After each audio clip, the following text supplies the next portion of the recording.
One of Aurora's best-known activists is planning a run for city council. But if she wants to impact the city's future, she will first need to settle matters from her past. Denver 7's Megan Lopez has the story.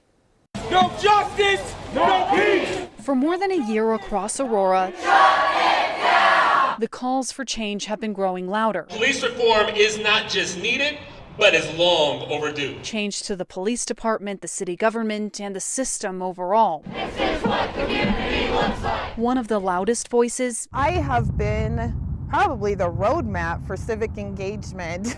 is Candace Bailey. She's a community activist who serves on several of Aurora's advisory councils. Now she wants to get even more involved. I am actively running for, want to run for the at-large position in the city of Aurora. Only running for office is something Candace can't do. 20 years ago, she ran into trouble with the law. The case was an altercation between two parties, my group and another group. A gentleman shot, I shot, no one was injured, and yes, we both had charges as a result. Article 1, Section 54 of the Aurora Municipal Charter bans people convicted of felonies from running, despite state and federal law mostly allowing it. I can run for Congress right now.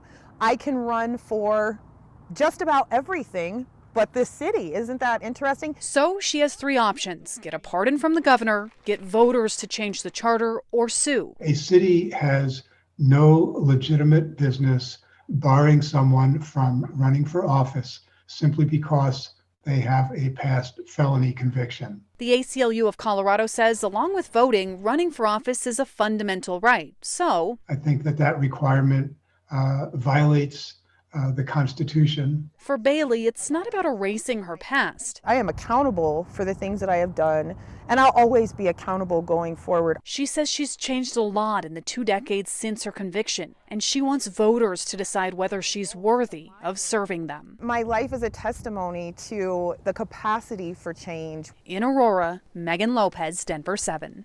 And late this evening, we heard from Aurora Mayor Mike Coffman. He tells us he would support changing the city's charter to allow some felons to hold office, but that any decision of this magnitude has to go through the voters, and that process could take years.